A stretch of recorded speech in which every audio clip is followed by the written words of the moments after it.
اللہ نے ایک بار یہ زندگی دی ہے، دوسری بار یہ زندگی نہیں ملنی۔ یہ تجربات کی بھیٹ نہ چڑھائیں اور اپنی تمناؤں کی بھیٹ چڑھا کے زندگی کی قیمتی گھڑیوں کو برباد نہ کر دیں۔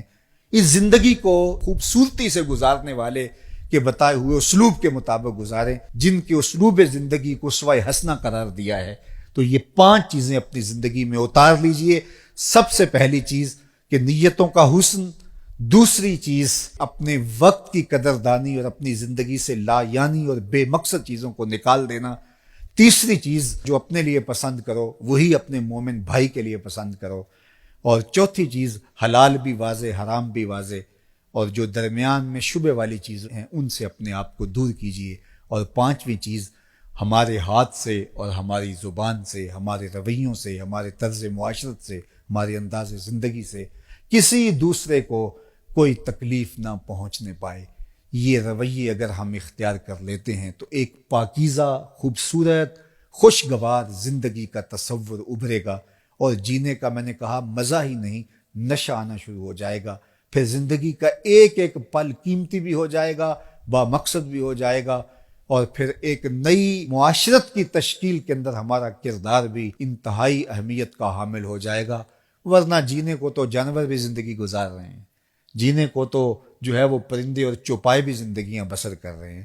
انسان اشرف المخلوقات انہی خوبیوں کی وجہ سے ہے جو ممتاز ہوتا ہے دیگر مشارکات سے اور دیگر مخلوقات سے، وہ اس کے وہ وصف ہیں۔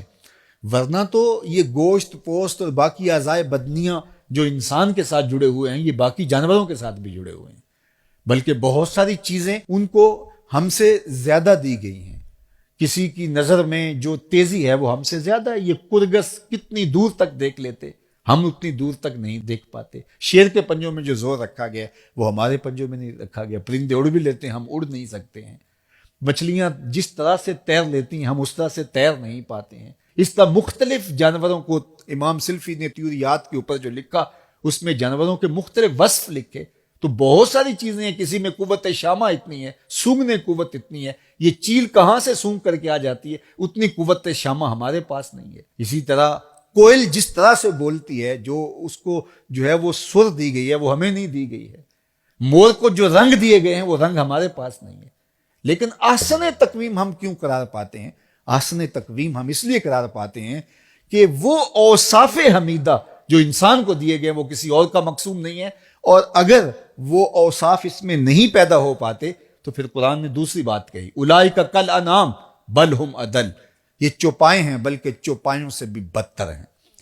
تو پھر یہ گوشت پوست کا انسان جو ہے یہ چوپایوں سے بھی بدتر ہو جاتا ہے، یہ گدھے گھوڑے اور بیل سے بھی بدتر ہو جاتا ہے۔ لیکن اگر یہ ان اوصاف حمیدہ کو اپنی روح میں راسخ کر لیتا ہے اور اپنے مزاج کا حصہ بنا لیتا ہے تو یہ فرشتوں سے بھی اعلیٰ قرار پاتا ہے۔ تو میں اور آپ اپنی زندگی کو ان خوبیوں کا حامل بنائیں۔ اللہ مجھے آپ کو توفیق عمل نصیب فرمائے۔